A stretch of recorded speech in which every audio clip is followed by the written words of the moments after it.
Problem ये थी कि पाकिस्तान में आलूदगी बहुत ज़्यादा है, पोल्यूशन। जो पेपर वेस्ट हो रहा है हमने उसका यूज़ किया। बेसिकली इसमें से 26% वेस्ट मटेरियल जो है ना वो पेपर है। ये सस्टेनेबल प्रोडक्ट है तो इसके लिए हमने सब कुछ ही जो है ना वो इस तरह का लगाया कि डिकम्पोज जल्दी हो सके। फर्स्टली जो इसके सीड्स हैं कस्टमाइज सीड्स होते थे, मैंने तो अपनी मर्ज़ी से डाल दी शलजम वगैरह के, लेकिन कस्टमाइज सीड्स हैं। कस्टमर ने हमें बोला कि धनिया के डालने हैं, पुदीना के डालने हैं, वट। अब किसी बंदे ने जो है वो पेंसिल ली, यूज़ की, वैसे ही फेंक दी। उसने कहा कि मैंने सीड्स नहीं प्लांट करने, लेकिन जैसे ही उसने पेंसिल फेंकी वो पानी को या मिट्टी को टच हुआ कैप्सूल, तो वो डिकम्पोज हो जाएगा, सीड्स निकल आएंगे और वो प्लांट हो जाएंगे खुद ब खुद ही। आप अपनी मर्जी के सीड्स भी इसमें ले सकते हैं। मतलब आपने घर में धनिया उगाना है, पुदीना उगाना है, हमें वो वाली पेंसिल दें जिसमें वो वाले सीड्स हैं, ऐसा ही है। एग्जैक्टली ऐसे ही है, क्योंकि लाइक पेंसिल के साथ साथ आपको सीड्स भी फ्री में मिल रहे हैं जिनको आप प्लांट कर सकते हैं। और कैसे हैं आप? जी अल्हम्दुलिल्लाह। अच्छा ये बताइएगा, आपने ये अखबार से और ये वेस्ट पेपर से जो पेंसिल बनाई है, कितना वक्त लगा इसमें? हम लास्ट 8 मंथ से इस पे काम कर रहे हैं। सो स्टार्टिंग में जब हमने रिसर्च वगैरह की और हमने पेंसिल का आइडिया सोचा, तो स्टार्टिंग में तो हमें काफ़ी टाइम लग जाता था पेंसिल बनाने में। और अब तो खैर अल्हम्दुलिल्लाह तकरीबन 10 से 15 मिनट हाथ से बनाई है, तो इसलिए बस थोड़ा रोलिंग के दौरान इशू होता है, तो 10 से 15 मिनट में पेंसिल अब नॉर्मली तौर पे एक बन जाती है। तो बेसिकली आइडिया किसका, आपका था या आपके साथ कोई आपके फ्रेंड्स हैं, किनका था? बेसिकली फाउंडर जो हैं मेरे, मैं को फाउंडर हूँ, फाउंडर हैं रिशान जाहिद, उनका आइडिया था। तो फिर आजकल तो बेसिकली ज़्यादातर मैं ही इस पे काम कर रहा हूँ। मतलब दोनों ने मिलके काम? दोनों ने मिलके काम किया इस पे। तो जब आपने इसको बनाने का सोचा, क्या जहन में रख के सोचा कि किस चीज़ को आपने मद्देनज़र रखा जहन में? एक्चुअली हमने फर्स्टली जो है ना अपने पाकिस्तान की प्रॉब्लम को देखा। प्रॉब्लम ये थी कि पाकिस्तान में आलूदगी बहुत ज़्यादा है, पोल्यूशन, ठीक है। तो उसको जो है ना हम, गवर्नमेंट भी लगी हुई है कि हम किसी ना किसी तरीके से इसको कम करें, लेकिन वो कम नहीं हो रही। हमने फिर रिसर्च की पेंसिल के अबाउट। पेंसिल जो है 251 मिलियन पेंसिल की प्रोडक्शन होती है पर ईयर, और उस 251 मिलियन पेंसिल को बनाने के लिए 8 मिलियन ट्रीज़ कट होते हैं। एक साइड पे हम 10 लाख पौधे लगा रहे हैं, लेकिन दूसरी साइड पे 80 लाख ट्रीज़ कट हो रहे हैं सिर्फ एक छोटी सी पेंसिल को बनाने के लिए। तो जो कि हमारे इन्वायरमेंट के लिए बिल्कुल भी अच्छी बात नहीं है। पेंसिल का तो यूज़ होना ही होना है। हमने क्या किया कि उसी पेंसिल को पेपर में कन्वर्ट कर दिया। अब पेपर में कन्वर्ट कर दिया, जो पेपर वेस्ट हो रहा है हमने उसका यूज़ किया। बेसिकली लैंडफिल वेस्ट 100% है, तो उसमें से 26% वेस्ट मटेरियल जो है ना वो पेपर है। हमने पेपर को रिसाइकिल करके उससे पेंसिल बना दी पेपर की। उसके बाद हमने टिप में सीड्स ऐड कर दिया। आप पेंसिल यूज़ करने के बाद उन सीड्स को प्लांट कर सकते हैं। अच्छा ये जो सीड्स आपने लगाए हैं, ये कौन कौन से सीड्स होते हैं? और पीछे जो आपने एक टिप लगाई हुई है, ये प्लास्टिक की है या किस चीज़ की है?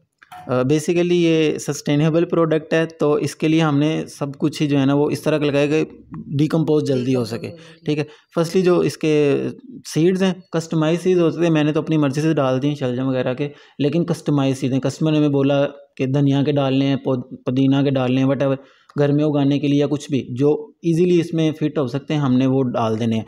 उसके बाद जो टिप है ये बेसिकली कैप्सूल है।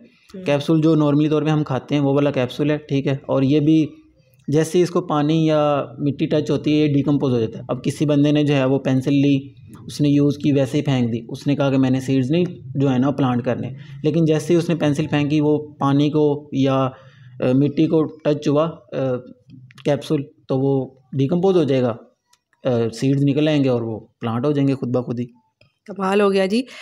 आने वाले वक्तों में अगर आप मार्केट में ये पेंसिल देखेंगे तो आप अपनी मर्ज़ी के सीड्स भी इसमें ले सकते हैं। मतलब आपने घर में धनिया उगाना है, पुदीना उगाना है, आपने कोई सब्ज़ी उगानी है, तो आप वो वाले सीड्स जो है कह सकते हैं कि हमें वो वाली पेंसिल दें जिसमें वो वाले सीड्स हैं, ऐसा ही है। एग्जैक्टली ऐसे ही है, क्योंकि हमारा तो मोटिव ही ये है कि जो पेरेंट्स परचेज़ करने जाते हैं पेंसिल, तो हम तो चाहते हैं कि वो सीड्स ना आमतौर पे मार्केट में आपको इजीली मिलते भी नहीं अगर देखा जाए तो, या वो पंसारी की शॉप पे जाना पड़ता है या बाज़ार वगैरह जाना पड़ता है। ये इजीली लाइक पेंसिल के साथ साथ आपको सीड्स भी फ्री में मिल रहे हैं जिनको आप प्लांट कर सकते हैं। और जो बंदा, हमारा तो चलो एक किरदार है ही है इन्वायरमेंट को बेहतर बनाने में, लेकिन जो बंदा एक सिंगल पर्सन भी पेंसिल परचेज़ करेगा, वो प्लांट करेगा सीड्स को, तो उसका भी एक अहम रोल होगा पाकिस्तान के इन्वायरमेंट को बेहतर करने में।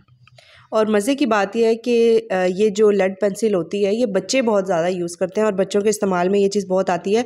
तो जो हमारी आने वाली जनरेशन है उसके ये माइंडसेट बनेगा कि हमने ये पेंसिल यूज़ करनी है तो इसको हमने इस तरह से वेस्ट नहीं करना कि हमने इसको ऐसे फेंक देना है, बल्कि इससे हमने एक पौधा भी उगाना है। तो हम बच्चों को प्लांटेशन भी सिखाते हैं।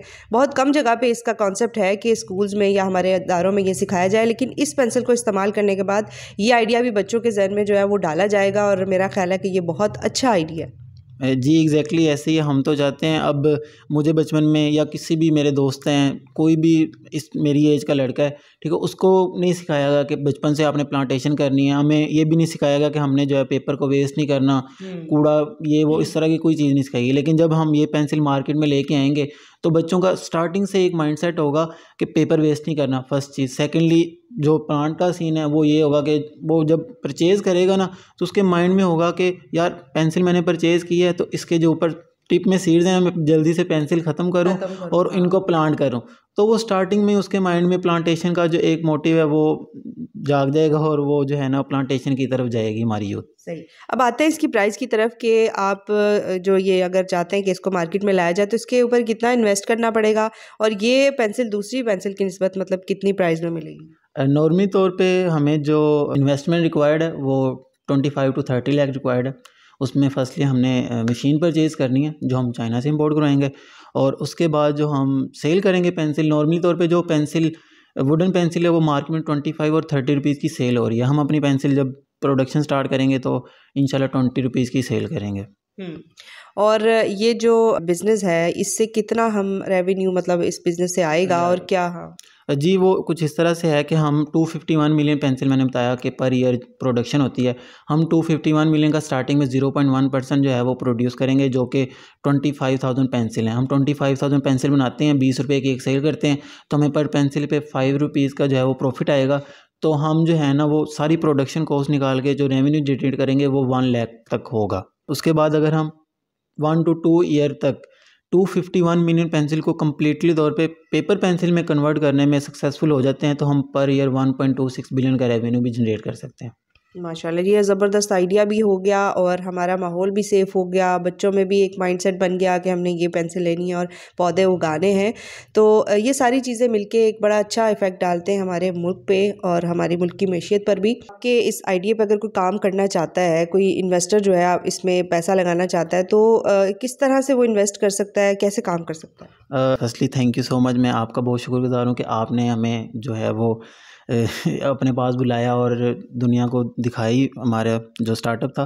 सो जो बिज़नेसमैन कोई भी है जो इन्वेस्ट करना चाहता है तो नॉर्मली इस वीडियो में आपको जो है वो हमारा कॉन्टैक्ट नंबर मिल जाएगा। आप हमसे सिंपली कॉन्टैक्ट कर सकते हैं, मीटिंग फ़िक्स कर सकते हैं और इन्वेस्ट कर सकते हैं। वो हम मीटिंग कर लेंगे तो जिस तरह से बेस्ट रहेगा हम उस तरह से इन्वेस्ट कर लेंगे।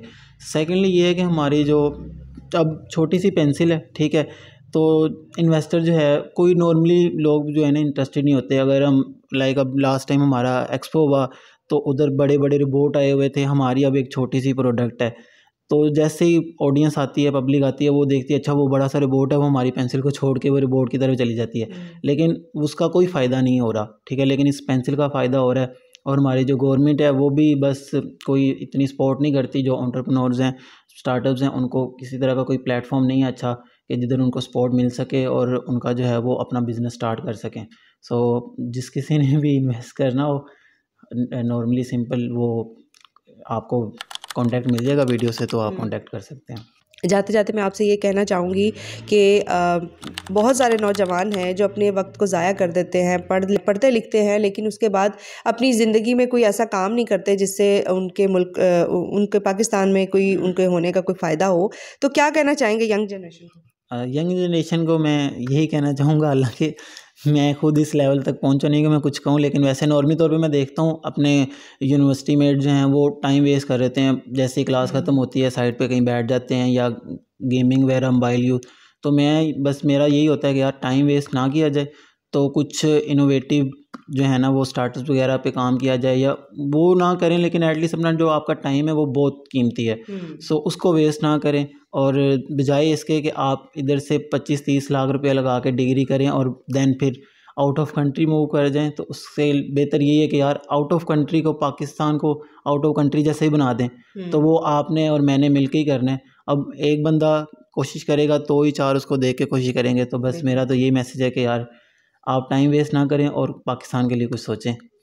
Thank you so much. Mudassir ने जो है एक ज़बरदस्त किस्म का आइडिया जो वो इंट्रोड्यूस करवाया है। अगर इसके ऊपर काम होता है तो मैं समझती हूँ कि हमारे मुल्क में बहुत बड़ा एक बेहतरी का जो है वो एक स्टेप आएगा। और इसी तरह अगर सारे नौजवान कुछ ना कुछ करना शुरू कर दें और इस तरह सोचना शुरू कर दें कि हम अपने मुल्क के लिए क्या बेहतरी कर सकते हैं, तो मेरा ख्याल है इस तरह की इनोवेशंस का ढेर लग जाएगा और हमारा मुल्क भी जो है वो डेवलप्ड कंट्रीज़ की लाइन में लग जाएगा इंशाल्लाह। अपना बहुत सारा ख्याल रखिएगा और इनके लिए, इन नौजवान के लिए कमेंट भी कीजिएगा कि आपको इनकी जो है वो ये इनोवेशन किस तरह की लगी। अपना बहुत सारा ख्याल रखिएगा। इसी के साथ मैं इजाज़त चाहती हूँ। अल्लाह हाफ़िज़।